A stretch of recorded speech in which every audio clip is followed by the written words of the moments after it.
Okay, good afternoon, everyone. My name is Ben Hemson. I am the Communications Manager here at the Northwest Gas Association. We're going to get our September webinar going right now. Joining us is Kevin Harris, Senior Production Cost Engineer for ColumbiaGrid. I'm just, in the interest of time, I'm going to not read Kevin's bio, but we have it on our registration page, and I'll certainly post it tomorrow when we have the recording of this up as well. So you can read it there.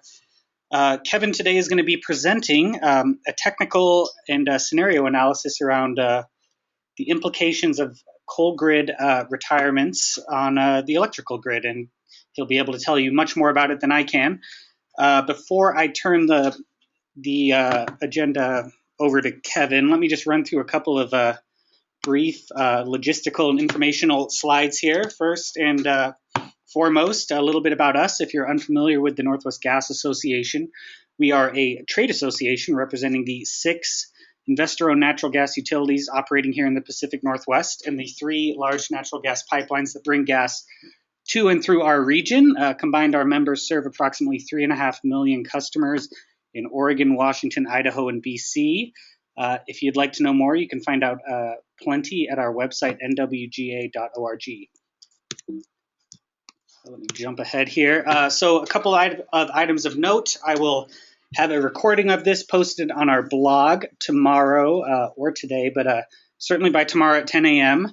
Keep an eye out for a short survey I'm going to send out to all of you after the call. We want your feedback on how this went, any ideas for future webinars, and just any ideas in general would be great. So one last thing, if you want to ask questions, you can use the chat box here in your GoToMeeting control panel. You can either send them to the entire group or send them directly to me, Ben Hemson.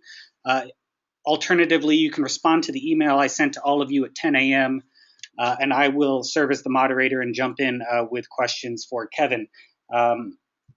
I will either, if it's a clarification question, I may interrupt right away and have Kevin answer it. If it's a more general or broad question, I'll hold it to for an appropriate portion of our presentation when Kevin will make himself available for questions. So with that, let me find Kevin's name on here and unmute him.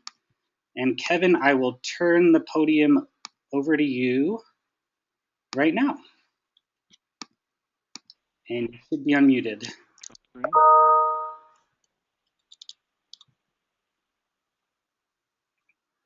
I'm Kevin Harris at ColumbiaGrid.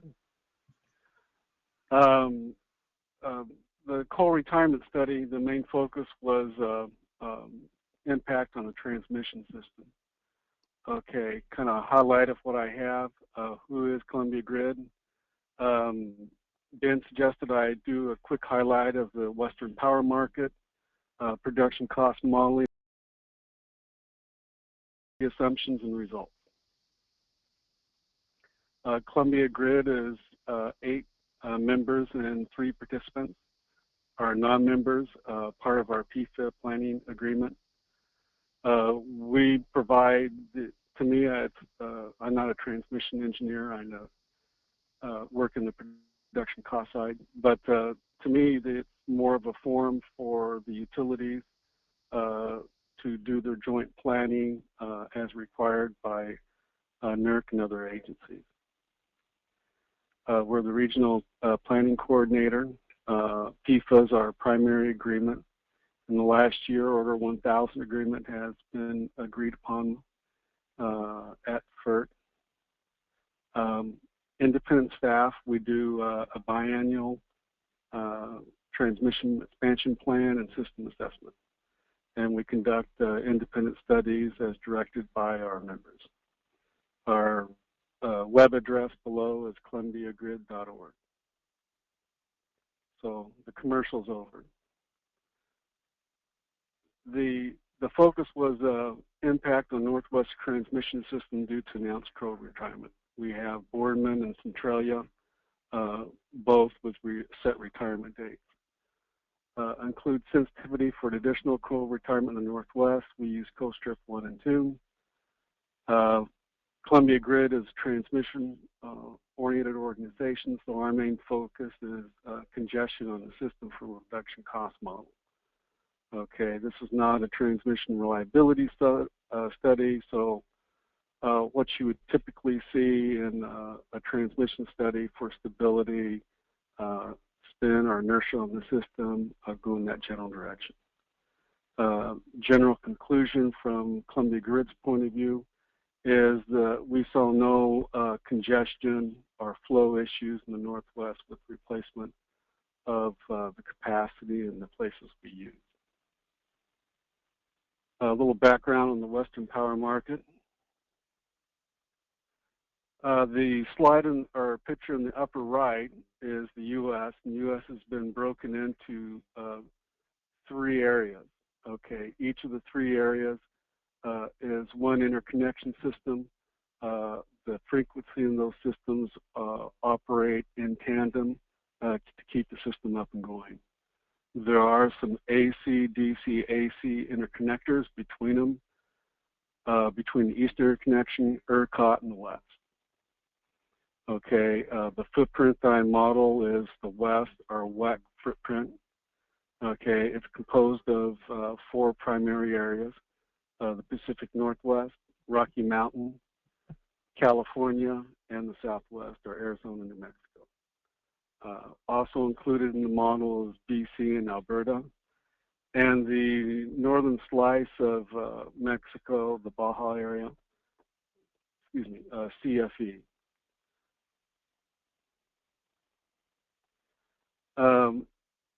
Back up one. The major market driver in the West as far as exchange of power in the Northwest is California.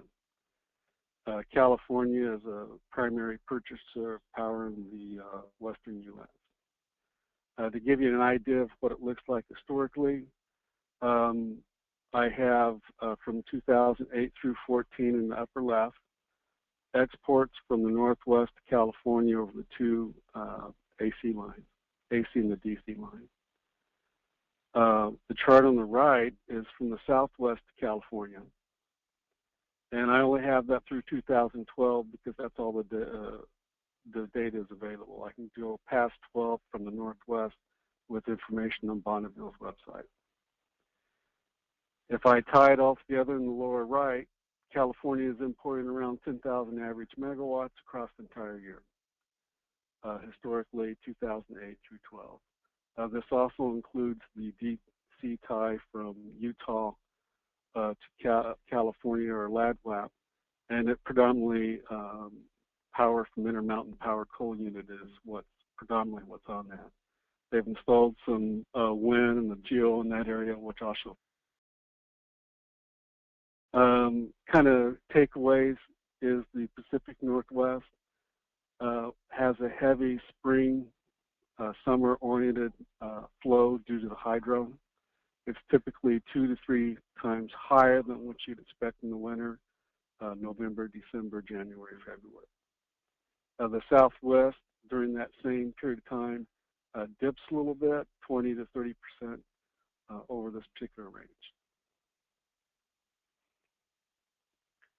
Northwest Hydro, I pulled out 2001 through 14 hydro.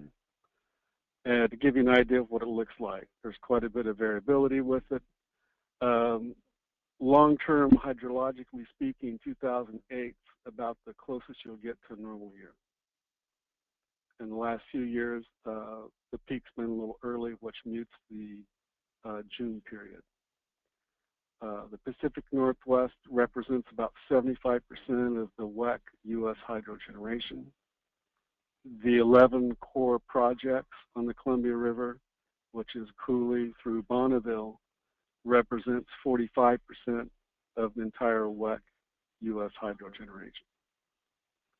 So heavily spring-oriented. The Northwest or Washington, Oregon peaks during the winter months. You go into Idaho or Idaho Power peaks in the summer. Montana, they are kind of a dual peak, either winter or summer, depending on the year. Key takeaway is seasonal shape, heavily oriented to May, June. Lowest time of year is September, October on the hydro runoff. Production cost model.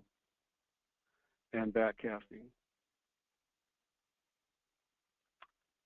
A production cost model economically commits supply and dispatches it to serve load.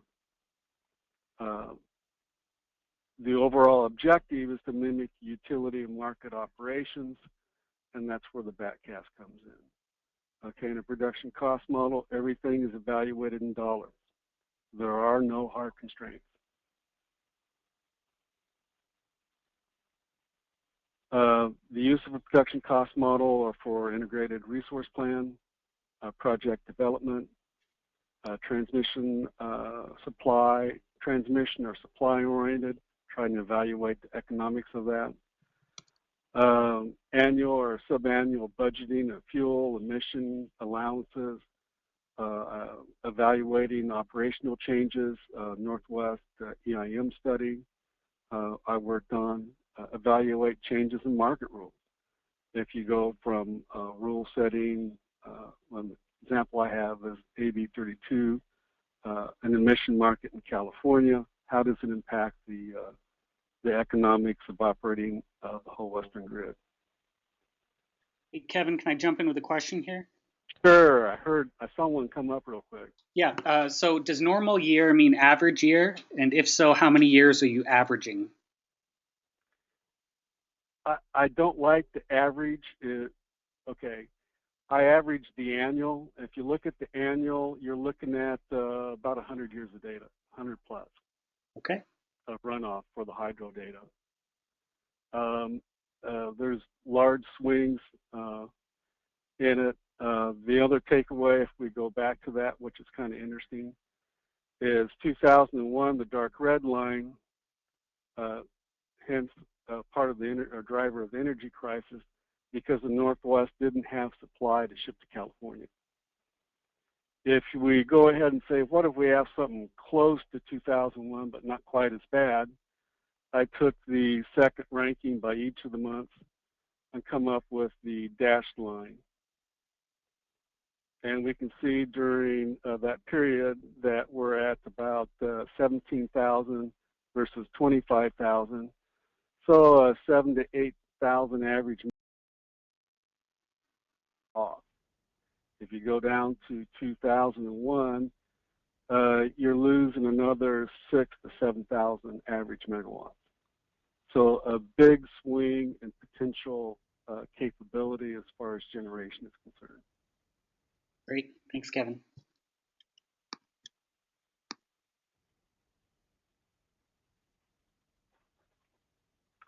I think I covered all that.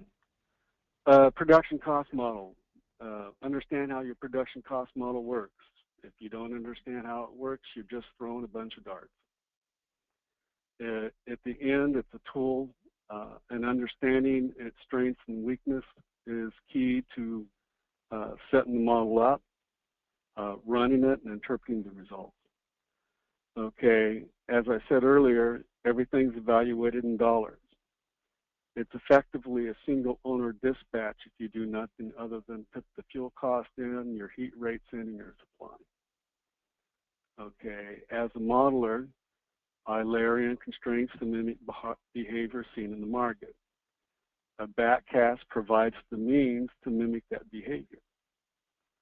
Okay, the other key thing you need to look at is what inaccuracies are you willing to live with. There is no one best answer. Okay, if I go ahead and make an assumption in aspect A, it may be a little detrimental in a couple other areas.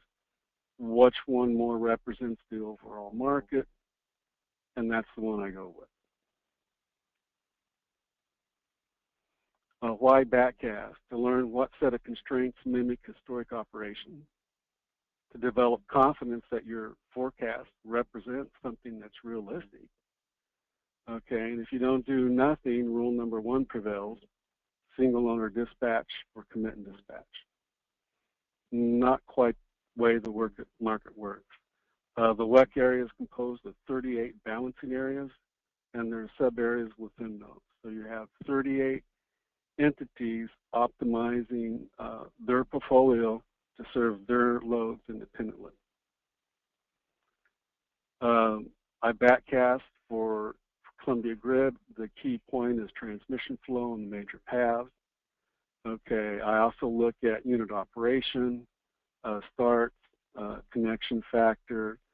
Is it behaving in a manner that represents history or not? So, for example, if it's a nuclear unit and it never runs, maybe there's something wrong. So you go in and correct that. In our coal study, there's a bunch of pages going into backcasting. The assumptions layered into that. If you're more interested in details, you can look into that. What I started with is the WEC 2010 backcast case. Okay, after I finished the backcast from the northwest, the green line is actual flow for 2010. The dashed line is WEC's backcast.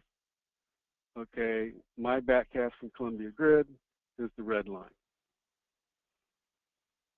So I pulled it in quite well. From the southwest to California, which is WEC Path 46, called West River. Okay, I increased it a little off during the late summer. It's the rest of the year I'm online. Okay, backcast assumptions are applied to the forecast. Okay, so once I've backcast, I would prefer backcasting multiple years, but I don't want to pick up a night job to go with my day job, considering the amount of time it takes. So with the same set of assumptions, that's given us some confidence that our forecast is going to mimic operations we understand. Study assumptions. Any other questions before I go into that? Looks like none right now, Kevin. But... Okay. Again, backcast assumptions are applied to all forecast runs. Okay, one of the issues I had going here is I wanted to stop the load growth at 2017. Okay, if we went out to 2025, we have an additional years of load growth, we have additional years of supply change, and it's the best analogy I've heard is the dog wagging its tail. If you're fairly close to the dog, there's not that much movement in the overall wag. If you're way out there at the end of the tail, it moves quite a bit. So the uncertainty by modeling 2025 is substantially higher on what it's going to look like in 2017. 2017 relative to last year and this year, if it's not under construction as far as a thermal unit, it won't be online by 2017. Okay, so we locked in supply for new builds and construction at 17. Okay, now there's changes in the market we want to take into consideration. Okay, we have the coal retirement we want to layer in on top of that. So we want to layer in these assumptions going forward that we see relative to market change. So we layer in coal. So I got this order right. Supply assumption. So we layer in the coal retirement. Okay, we do a sensitivity of 600 megawatts of additional retirement in Montana, or retirement of Coastal 1 and 2, 614 megawatts. We also do an additional sensitivity of wind in Montana. Evaluate locational impact of the generic replacement. Okay, generic replacement we're using is a one-on-one combined cycle configuration, 330 megawatts pop. It also has 50 megawatts of duct firing capability on top of the 330. I looked at 3 locations, Centralia, north of Seattle, and the Stanfield area.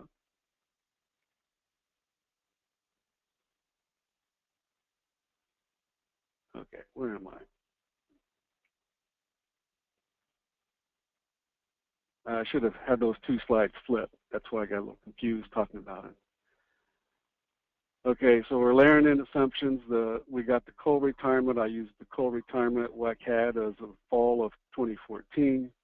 Okay, replacement capacity. Utilities already have some plans out there for replacement. We incorporated those. We have a major supply change in California with one-screw cooling, retirement of around 20,000 megawatts of steam gas capacity for it. Songs replacement, you know, it's out, it's gone. I put in the replacement plans I have for it. I modeled 2008 hydro on top of the 2010 WEC backcast. I applied a CO2 market in California. I ended up modeling about 14,000 megawatts of new solar development or solar in the model, and there's 24,000 megawatts of wind.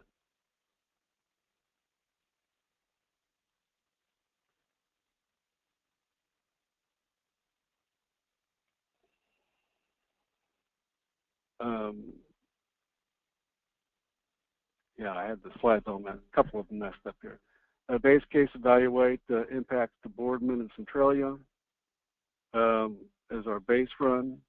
The sensitivity run is with the retirement of coal strip 1 and 2, and additional sensitivity with wind in Montana. Okay, we're assuming the replacement capacity is combined cycle. Why replace everything with firm capacity? In today's market, it's safe to assume that some form of wind, solar, and other types of renewable would be required. Other than geothermal and some others, overall wind and solar are not firm supply. So assuming the firm replacement capacity ensures the system reliability, combined cycle is about the most efficient capacity installed at the current time. Final replacement plans will be between load-serving entities and their regulatory bodies. And again, ColumbiaGrid is main focused on transmission. So the chart in the upper right, if we look at August through February, wrapped around the year, okay, our capacity factor on these units are very high. Boardman right at 90%, Centralia 80%, coal strip 1 and 2, 87%, and I put in 3 and 4 since I had the data at 85%. So it's basically base loaded supply, high utilization, and if you go back to the slide I had on hydro generation, that's the lowest time of year. We can see that the coal generation backs off during the spring runoff. Okay, in this particular period of time, 2008 through 14, it's backed off most, and then it comes up a little bit in June. Replacement of local capacity. Okay, transmission and gas pipeline costs for new is, you know, postage stamp, let's say about $1 million a mile. So you don't want to be too far from either. We narrowed the sites down to north of Seattle area, off the I-5 corridor. The Centralia area, where the 2 Centralia units are located, okay, which would be south of Olympia all the way down to Longview or a little farther south. Okay, the third area will be the Stanfield area. Boardman's currently located in that footprint. It's the intersection, or Stanfield is the gas point on the intersections between the Northwest Pipeline and the Trans-Canada Pipeline. Okay, the green lines are pipelines. Okay, the Williams Pipeline and the Trans-Canada Pipeline. Stanfield is the intersection of those two, and the main focus area on those. What you'll see a little later in the results is that during the winter period, okay, the I-5 corridor is more expensive than the Stanfield. During the summer, it flips. It's typically cheaper to get gas at Sumas going south than it is at Stanfield. And you'll see a slight change in monthly generation in the combined, or the gas fleet overall. Replacement capacity. Our base 1 is Centralia, 100%. Base 2, Centralia, 3 units, 1 unit north of Seattle. And base 3, Centralia, then we split over to the Stanfield area 50-50. The sensitivity cases, we apply the additional retirement of coal-strip and layer in some additional installation on top of that. So in the base case, we got 1 in our sensitivity 1 in the Centralia area, 1 in Stanfield, okay, et cetera, going through there. On the wind in Montana, you're probably not going to see any congestion if all the replacement capacities in the I-5 corridor. So we excluded sensitivity 1 and applied it only to sensitivity 2 and 3 with the installation of 600 megawatts of wind in Montana. For Boardman, we assumed a replacement capacity of equivalent of a CARD 2 in the Boardman area. Results, any questions?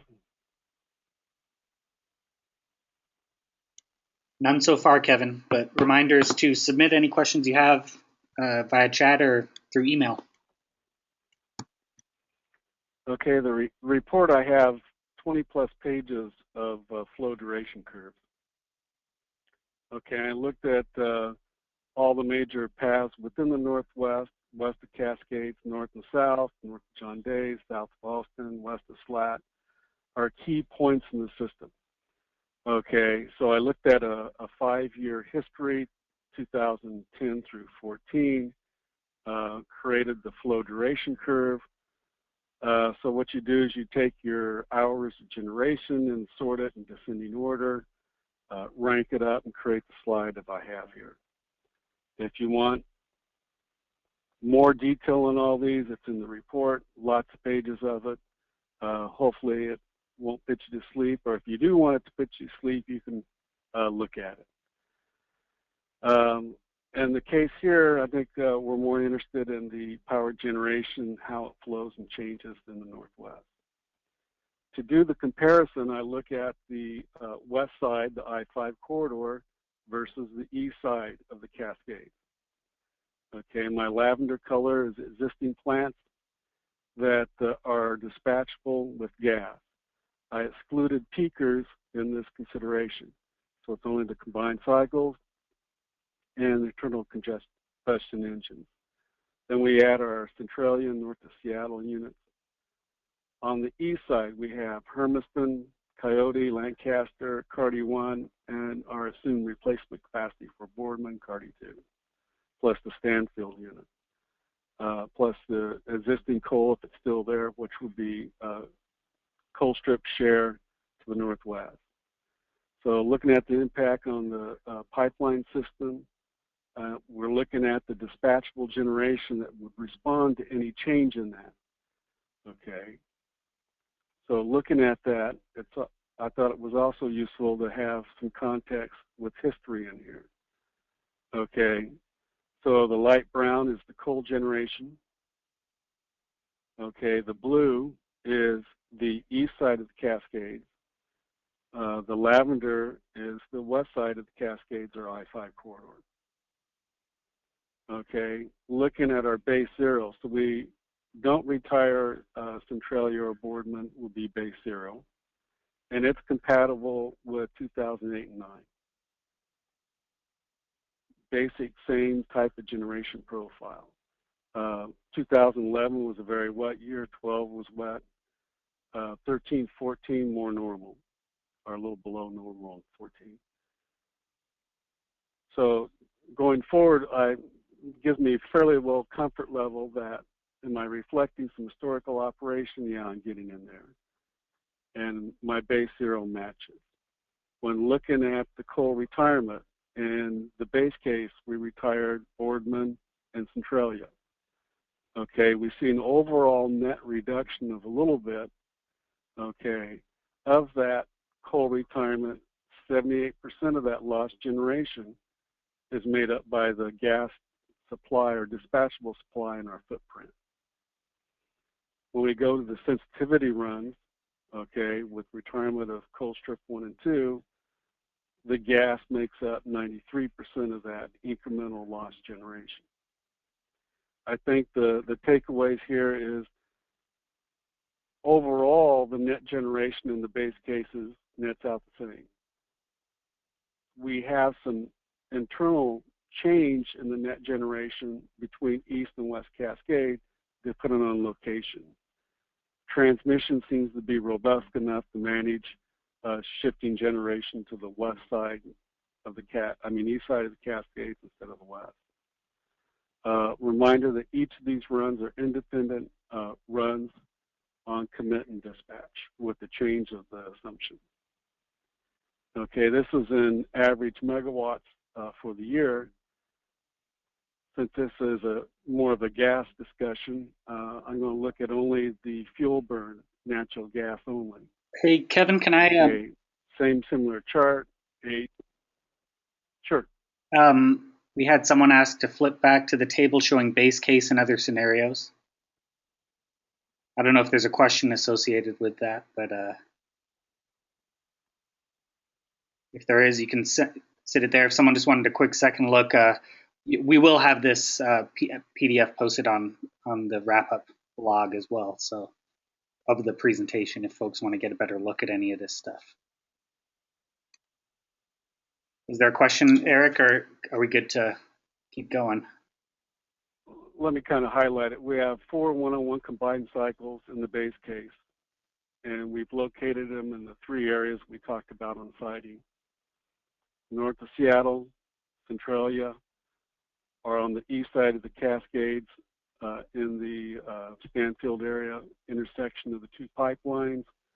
We got McNary hydro generation along with Coyote, Hermiston's in this if you're on I-84 driving east or west. Boardman is also located in this footprint. All right. So base case 4 units, we add incrementally 2 more, so we're up to 6 units, and we're splitting it between the areas. When I get to the results a little farther along in the pipelines, I talk about what's retired because I know people aren't going to be able to remember this. The other key takeaway is combined cycle for Boardman replacement.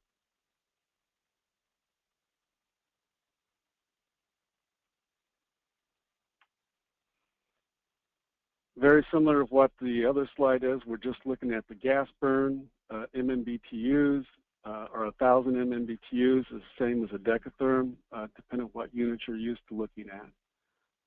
Gas folks like decatherms, someone like me likes MMBTU. Net fuel burn increase in base case 1 through 3 is about 37% over base 0. Okay, the sensitivities, we get about a 52% increase in fuel burn over base 0. I don't think there's nothing else key on this slide. Okay, if we go ahead and split that into a monthly look, I'm not looking at all the cases at one time. This here I'm looking just monthly at the base. So base 0 is my reference. I'm also looked at 2008 through 10 as an average, the black dashed line. Okay, then the results would be base 1 and 2, the green line, and the dashed lavender line, base 3. If you notice, for a net, they're on top of each other. Okay, if we go down to the slides at the bottom of it, okay, we can see we have west side, we have east side, and we see a sneak difference. The east side high in base 1 and 2, where we have most all the replacement capacity on the I-5 corridor. When we shift half of it over to the east side, Stanfield area, we see the generation from the west side go down, generation from the east side go up. Again, the net overall is pretty consistent, slight variations in some months, but literally on top of each other.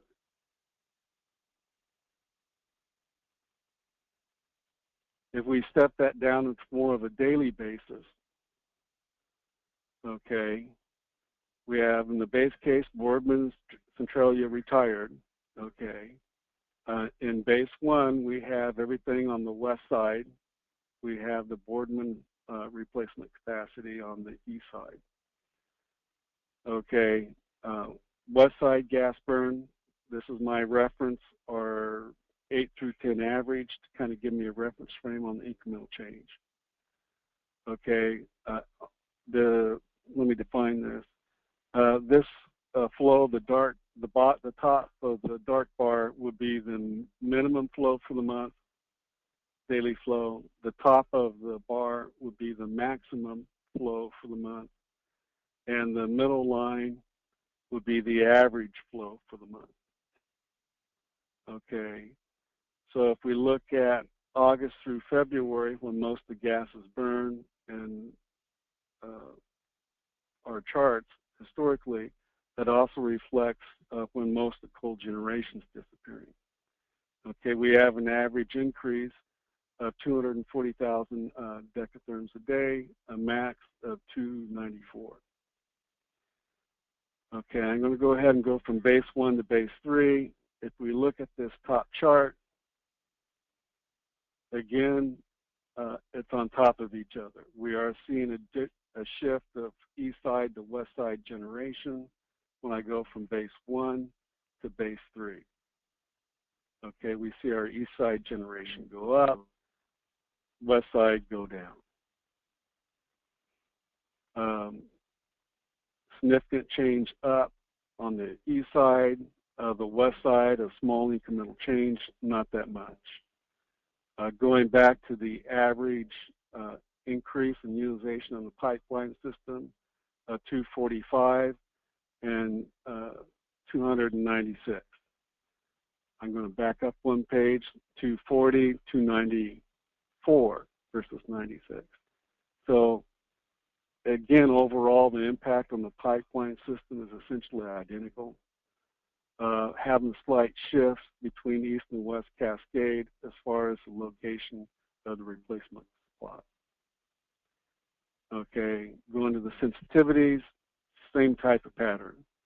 We got Boardman, Centralia, and Colstrip 1 and 2 retired.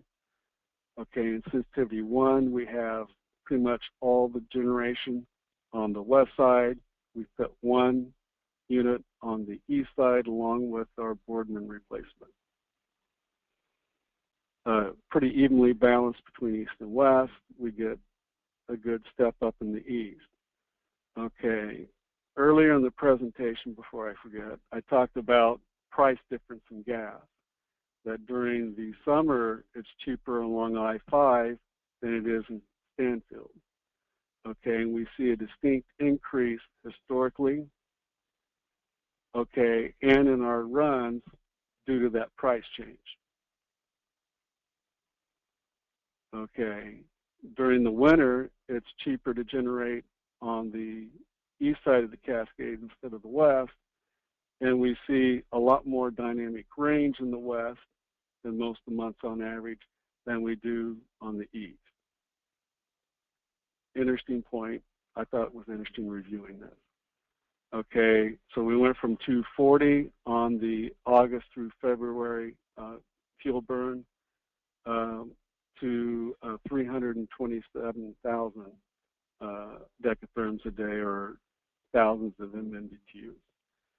Okay, a maximum of 367,000. Okay, I'm going to go to the next slide, sensitivity 1 versus 3. 3 is where we install more capacity on the east side. We'll see the lavender bar drop and more fuel burn on the east side. Going to the lower charts, we again see little or no change from my previous reference point up to my average for the month. Not a big change. Most of it's on the east side with the increased generation over there. Okay, 337, back up one side, 327, fairly close. 391 versus 367 on the maximum daily fuel burn. Overall conclusions, our report was no significant congestion was found in the Northwest with the replacement capacity that we installed at the location. Okay, increase in gas burn has the same seasonal shape as the retired coal supply, August through February. Everything backs off during the spring runoff. The net gas burn is consistent within the base case. So remember, our bars were all on a net basis across the year, the same in all the sensitivity base case runs. Sensitivity 1 through 3, again, it goes up. I did not show sensitivity with the Montana wind. Its impact is a reduction in fuel burn in the Northwest. Since it is in Montana, not all the reduction in fuel burn was in the Northwest, but a significant amount of it was. Okay. West side generation in August, September of the I-5 corridor is less than the Stanfield area. One of the things, no additional hydro sensitivity was thrown in to see the impact of that. As we could see in 2001 in the earlier slides, there's a significant change from 2008 going to 2001 on hydro generation. Questions? All right, Kevin, I've got a couple for you here. So first, what assumption are you making about wholesale power prices under each of the scenarios? The result of the model is the wholesale power price. So this is a production cost model. Its main function is to dispatch the given supply to serve load. The footprint we're given it is all of WEC. So we got 2 Canadian provinces and the whole western U.S. Okay. Another question for you here. Let's see here. How did you account for DSM and the replacement strategy for the cold strip 1 and 2 sensitivity? Demand side management? Yes. Sorry. Okay. Production cost models, you can put that in as a supply and give it a high cost, and if it needs to use it, it can. Or you can give it as a modeled load. I didn't put any additional DSM above what the forecasted load was for that year. So it's more of a stress case. Okay. Thank you. Another question here for you, Kevin. A reminder to folks, if you have any questions, any burning questions, send them via the chat or email. When you say flows remained within historic operation, gas flows, I mean, does that mean that nearly 2,000 megawatts of new gas CTs can be added without any additional gas pipeline transport capacity to any of the 3 areas you evaluated? Are we talking about the flow? This chart, transmission flows? Or flow, or what slide is he referring to? Eric, do you want to jump in there? Give you some time to type if you are. Perhaps he's talking about transmission flows. From our perspective, I'm going to assume that that's the case because I don't think. Well, let me go over this. I took the historic flow from 2010 through 14 to give me an operating range that it typically operated in. In this particular line, we see we meet the peak. I'm just talking while he's typing. Okay. Okay, then the generation from my cases, okay, the lavender and the blue line are within operating range. Now we're on the high side of the operating range seen historically. Okay, the dashed green line is the average of those 5 years. So typically I didn't see a big shift outside this. If it is on the high side, we're not looking at large percent changes. Sometimes it's on the low side. Okay. So we did get Eric is wondering about gas transportation. Kevin, I think you just assumed it was there, right? That wasn't really something you were. Okay, yeah. Yeah. And it's something like this, you have to assume it's either there or not there. Yeah. Okay. Okay, for the pipeline system, I assumed it was there. And from the gas point of view, I think the takeaway would be what would be the impact of installing the 4 1-on-1 combined cycles in the Northwest and its impact on the pipeline system.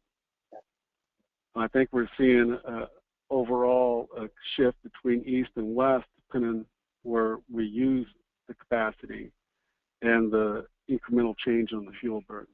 Okay. Thanks, Kevin. And Eric, to your question, we do discuss this a little bit in our natural gas outlook. We've made some broad attempts to look at what new gas generation would look like in the region, and there likely would have to be some additional infrastructure to serve any of these big baseload plants. Another question for you, Kevin here. Did you make any changes to fuel prices in this analysis? I'm guessing in terms of inputs. I used the 2017. I used the forward contract to come up with the Henry Hub for 2017, and used basis to go from there. When I first started at ColumbiaGrid, one of my concerns was the WEC model wasn't very accurate as far as gas burn, so I'm using your key transportation points plus the nadir to get it there. So I'm using in the west, northwest will be Sumas, Stanfield, Opal, Kingsgate as key price points of the system. Then your local burner tip price would be your transportation fee and an exit fee to get it off the pipeline. Got it. All right. Any other questions for Kevin here? Kevin, I'm out of questions for you. So I you have a couple of slides you want to show very briefly here at the end, Kevin? Sure. The next slide after the end is how to get into the coal report on the ColumbiaGrid website. It's kind of confusing. From the front page, you will find this on the left side. Hit the planning and expansion. On the right side, you'll see ColumbiaGrid Economic Planning Study. Hit it. And it will bring up, and kind of in the middle to the left, you'll see the final coal study report. Kind of what a production cost model is, kind of major assumptions in the backcast. I get into detail. There's multiple pages in the report if you want to get into that. Another look that I looked at when looking at this is the net Northwest export. So if you look at the WEC paths out there, we can bracket in the Northwest, which would be Washington, Oregon, and Northern Idaho, which is predominantly ColumbiaGrid's footprint, is all the load-serving entities in Washington, plus Bonneville Power Administration. So if we look at that boundary area and kind of what goes in and out of it, I assume that the coal ship share was located within that boundary area, so it's not an import than an export.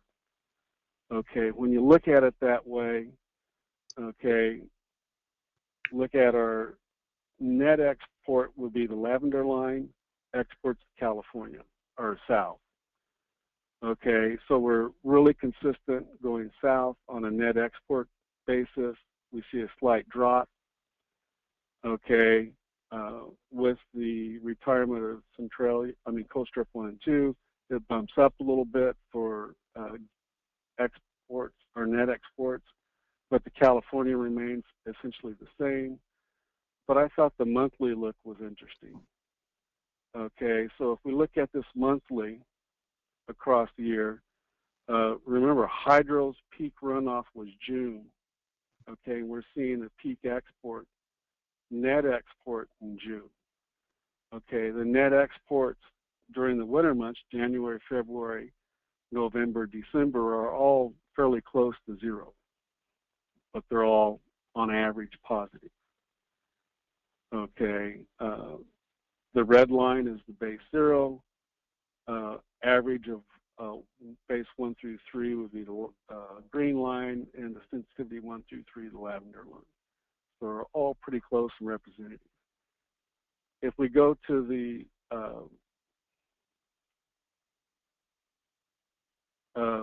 base 0 and not install any replacement capacity, so it's base 0 or without any replacement capacity, I get the new lavender line, and the Northwest during those 4 months are short an average of 942 average megawatts.